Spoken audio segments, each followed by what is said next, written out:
Commençons avec la filière batterie. Je pense qu'on a fait des avancées importantes les dernières années dans la filière batterie. On a une vingtaine d'entreprises qui ont investi au Québec. C'est un risque calculé, évidemment. C'est une nouvelle industrie. Et j'étais en affaires, puis je sais que quand on veut développer, il faut prendre des risques. Et ce qui compte, c'est la moyenne au bâton. Puis quand on regarde notre moyenne au bâton depuis 6 ans, bien, on a réussi à faire augmenter de façon importante les investissements des entreprises, autant les entreprises québécoises qu'étrangères. Puis ça fait qu'on a battu le reste du Canada, ce qui est pas arrivé souvent dans l'histoire du Québec et du Canada, battu sur la croissance économique par habitant, l'augmentation du salaire moyen, le revenu disponible après impôt. Donc, c'est quand même pas rien. Notre bilan depuis 6 ans est bon. Je reviens à la filière batterie. Écoutez, pour moi, là, c'est comme une évidence qu'à moyen terme, long terme, il va y avoir plus de véhicules électriques, puis on va avoir besoin de batteries pour les véhicules électriques. Et quand je regarde les montants astronomiques qui sont investis par les États-Unis ou par l'Ontario, bien, je me dis, c'est pas vrai que le Québec va rester sur les lignes de côté, puis qu'on va regarder le train passer. Là, c'est beaucoup, beaucoup de milliards de dollars qui sont en jeu. Puis en plus, on a un avantage énorme, entre autres sur les États-Unis, c'est qu'on a des minéraux stratégiques comme le lithium qu'on a besoin pour fabriquer des batteries. Imaginez-vous si demain matin, on prenait le lithium puis qu'on l'exportait en Ontario ou aux États-Unis pour qu'eux autres transforment le lithium. Je me ferais critiquer pour ça. Là. Donc, il n'est pas question qu'on fasse ce qu'on a déjà fait malheureusement dans le passé, puis d'exporter nos ressources naturelles non transformées. Une des raisons, vous le savez, pourquoi je suis en politique, c'est pour réduire, éventuellement éliminer notre écart de richesse, le Québec avec le reste du Canada. On a commencé à le faire depuis 6 ans. Puis pour y arriver, ben, faut être des bâtisseurs. Moi, j'ai toujours été dans ma carrière, que ce soit pour lancer Air Transat ou quoi que ce soit, un bâtisseur. Et il y a des gens qui ont de la difficulté avec ça, être bâtisseurs, qui ne veulent pas prendre de risques. Mais moi, autant dans ma carrière que depuis que je suis en politique, je veux développer les entreprises québécoises, les PME puis les grandes entreprises.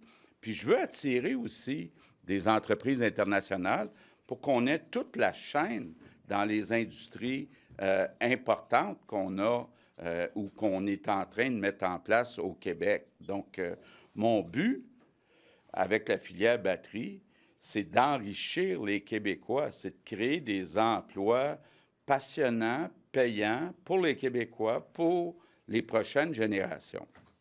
Bon, maintenant, l'immigration. Bon, on a eu des nouveaux chiffres de l'immigration hier, des chiffres de Statistique Canada. On a 588 000 immigrants temporaires au Québec. Donc, ce que ça veut dire, c'est que ça ne bouge pas. Il faut réduire ce nombre-là. Je le répète, il faut passer de 600 000 à 300 000. Pourquoi? Bien, pour plusieurs raisons. Il nous manque d'enseignants, il nous manque d'infirmières, il nous manque de logements, puis ça pose un problème réel, un enjeu réel pour l'avenir du français, entre autres à Montréal. Bon, il y a une partie qui est plus critique, ce sont les demandeurs d'asile. Puis là, bien, je regarde aller le ministre Miller puis M. Trudeau. Ils ont essayé, dans les derniers mois, de convaincre des provinces de prendre une partie de nos demandeurs d'asile, mais la plupart des provinces refusent. Mais ce qu'il faut rappeler, c'est que nous autres, on n'a jamais accepté d'avoir autant de demandeurs d'asile. Donc, c'est une question là, de capacité d'intégration. Il y a une urgence que M. Trudeau réduise ce nombre qu'on a au Québec. Puis c'est pour ça que, là, je vais être très clair, ce que je souhaite, c'est que la question de l'urne lors de la prochaine élection fédérale, ça soit sur l'immigration. Puis, on va essayer, avec le gouvernement en place à Ottawa, d'ici cette élection fédérale, de les convaincre d'enfin réduire le nombre d'immigrants temporaires. Puis moi, je m'attends à ce que tous les partis à Ottawa mettent leur confiance en le gouvernement de M. Trudeau, conditionnel à ce que M. Trudeau s'engage à réduire de moitié le nombre d'immigrants temporaires. Donc, je vais être très clair, là. Mon seul parti pris, c'est pour la nation québécoise et je m'attends à ce que tous les partis au fédéral prennent des engagements pour réduire de moitié le nombre d'immigrants temporaires. Puis actuellement, il n'y a aucun parti qui a pris l'engagement de réduire de moitié le nombre d'immigrants temporaires. Donc, c'est ça que je leur demande, puis je le demande à tous les partis au fédéral. Hier, le chef du Bloc québécois, Yves-François Blanchet, a fait un ultimatum. Et lui, la pression qu'il va mettre sur le gouvernement Trudeau, ça ne concerne pas l'immigration, ça concerne les pensions de vieillesse puis la gestion de l'œuvre. Donc, votre message, il ne l'entend pas, M. Blanchet? Mais je ne comprends pas. C'est ça que je dis. Je ne comprends pas que M. Blanchet, que le Bloc québécois ne comprennent pas que la priorité des priorités actuellement dans les relations Québec-Ottawa, c'est rapidement de réduire de moitié le nombre d'immigrants temporaires. Je ne comprends pas ça, puis je lui demande encore à M. Blanchet, s'il vous plaît, avant de donner votre confiance au gouvernement Trudeau, exigez une réduction de moitié du nombre d'immigrants temporaires. Et avec M. Poilievre de ces enjeux-là, est-ce que vous l'avez sensibilisé à la cause? Puis je rappelle que M. Poilievre n'a pas pris l'engagement de réduire de moitié le nombre d'immigrants temporaires. Bien, je le demande à tout le monde. Je le demande à tout le monde. Il y aura éventuellement une campagne électorale au fédéral. J'espère que ça sera la question de l'urne. Mais entre-temps, bien, je vais continuer à essayer de convaincre et M. Trudeau et M. Miller d'agir parce que là, comme le disait Jean-François Roberge, les demandeurs d'asile, là, il ne se passe rien. Il ne se passe rien. Vous allez trop loin la semaine dernière. Tu sais, dans le fond, ce que vous faites là, est-ce que c'est un aveu que la semaine dernière, vous n'êtes pas exprimé de la manière que vous auriez voulu Mais non, je vous faire? répète la même chose. Non, vous ne répétez pas. Oui, je répète la même chose. Bien, je m'excuse, je répète la même chose. J'aimerais que vous me citiez. Je répète la même chose. Je demande au Bloc de ne pas donner sa confiance à M. Trudeau tant que M. Trudeau n'aura pas accepté de réduire de moitié le nombre d'immigrants temporaires. Puis quand vous avez dit en Chambre que vous aviez besoin à Ottawa d'un gouvernement économique, qu'est-ce que vous vouliez dire? Bien là, j'essayais de faire le lien avec ce que le PQ disait, parce que le PQ essaye de trouver une façon d'appuyer M. Blanchet. Et là, je ne comprends pas. Là, puis j'ai vu que vous lui posez des questions, puis j'ai vu qu'il n'y avait pas grand réponse à donner. Comment c'est ça que le PQ ne demande pas à son camarade Blanchet là, d'exiger de M. Trudeau de réduire de moitié le nombre d'immigrants temporaires? Je ne comprends pas. Appuyer les libéraux fédéraux de Justin Trudeau s'ils acceptent vos demandes? Moi, là, tout ce que je vais faire, c'est d'appuyer les intérêts de la nation québécoise. Puis je vous le dis, actuellement, pour moi, la priorité, c'est de réduire le nombre d'immigrants temporaires. Appuyer les libéraux fédéraux. Tout ce que je veux, c'est d'appuyer les intérêts des Québécois. Derrière dans la filière batterie que le fédéral misait au Québec dans la filière batterie. Vous avez dit ça en chambre. Qu'est-ce que vous vouliez dire? Bien, écoutez, quand je regarde l'argent qu'ils ont mis dans Stellantis, dans Volkswagen, dans Honda, même si on considère que l'Ontario est plus populeux que le Québec, on n'a pas eu notre part. On a eu une part, à cause de Nordvolt surtout.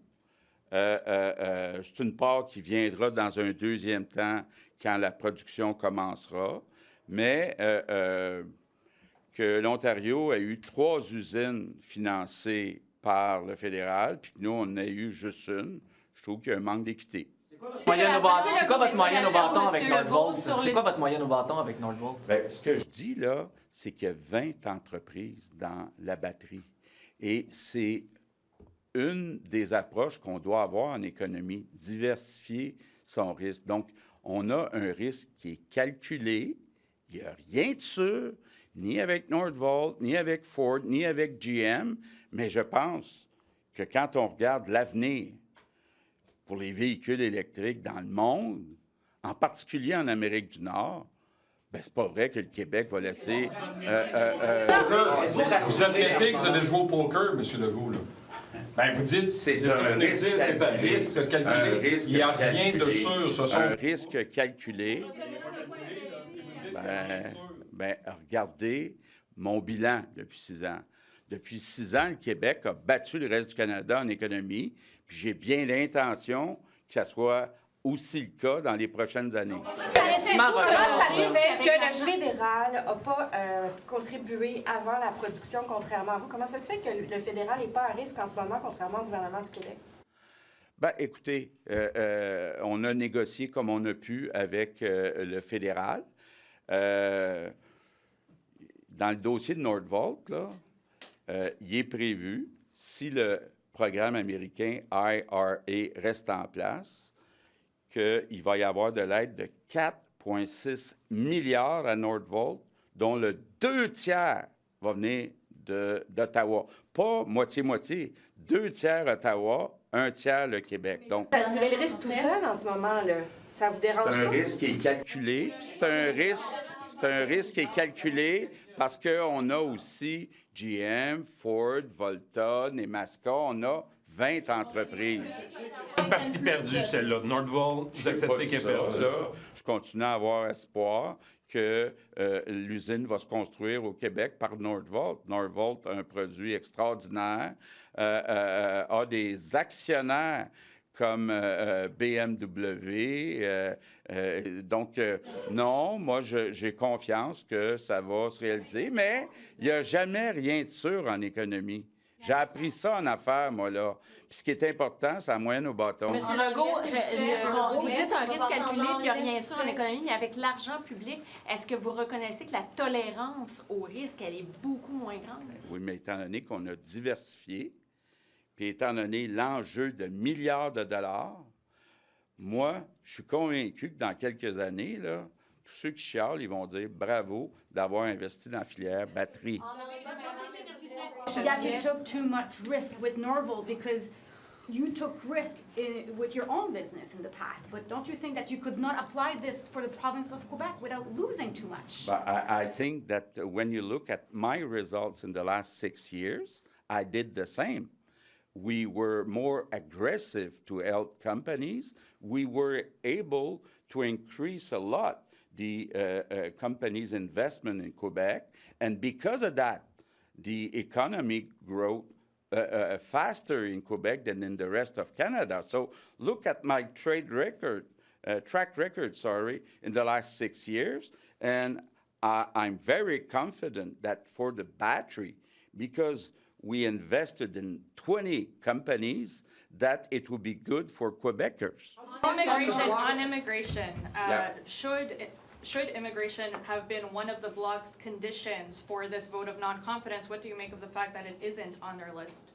I don't understand. I think that right now, the top priority in discussions between Quebec and the federal government is to reduce the number of temporary immigrants. And I don't understand why Mr. Blanchet didn't request something, a move, a confirmation that Mr. Trudeau will reduce concretely the number of asylum seekers and temporary immigrants. I don't understand. Ottawa's response to these statements that you've made has been to send a letter to Mr. Robert saying, listen, we're doing it all, we're doing what we can, we're already doing a lot, and they're surprised that you are complaining. Well, I'm a result-oriented guy. Look at the figures of yesterday, okay? The federal figures, 588,000 temporary immigrants in Quebec. So do you see that as good results? It's, for me, no results from the federal government, and I'm asking that for at least 6 months. What point is this message not getting through, though? Because Sorry? at what point is this message not getting through if the Bloc's not standing up for it? At this point, I mean, facing a federal election in less than a year at this point. I'll keep on repeating, and I hope that between now and the federal election, that it will become the ballot question for Quebecers. Support, please, the party that we will say we will reduce by half the number of temporary immigrants. So I will repeat that until the day of the federal election. In the meantime, before the electoral campaign, I'll try to convince Mr. Trudeau. But so far, after 6 months, I was unable to convince him. How do you explain that Pierre Poilievre is not more clear on his position on immigration? How do you explain this? But I'm asking him also, I'm asking all the federal parties, please commit yourself to reduce by 50% the number of temporary immigrants in Quebec. That is good for Mr. Trudeau, it's good for Mr. Poilievre, for Mr. Singh, and for Yves-François Blanchet. Merci tout le monde.